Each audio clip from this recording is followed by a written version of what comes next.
Contracting feels easy until you start to sense that the end of the contract is coming near. Often I call that the 7-month itch, because if you're on a 6-month contract, typically you'll start thinking, oh, 4 months, will there be an extension? 5 months, have I got an extension or am I going to find a new client? Maybe the project is completely coming to an end. But in contracting, it always feels good when you're in a contract. But you have to understand that at the beginning with that new income, wow, this is great, feels great. I'm in control of my own destiny. This is wonderful. It's exciting new work. I don't have a boss per se. I state my own terms. Well and good, great.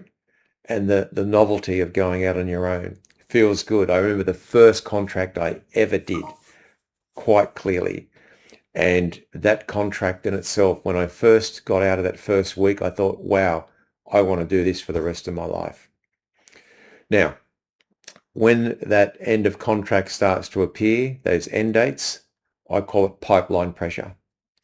You will find this, different organizations, and it's not to be cruel to you. I doubt it would be, although bureaucracy feels that way sometimes. But you'll get towards the end of the contract, the customer's saying, yeah, it's in the pipeline, it's got approval, just got to put through procurement. And then you're left hanging with a week or two to go.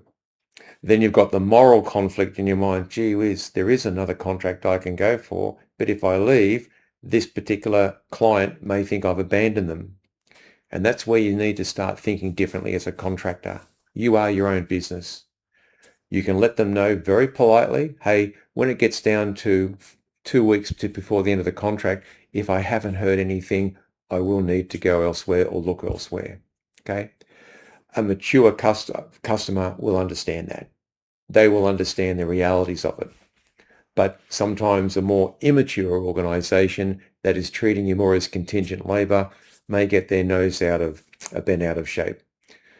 You've got to read the room, but again, what you need to be really clear and understand is you are your own commercial entity when you take that solo move.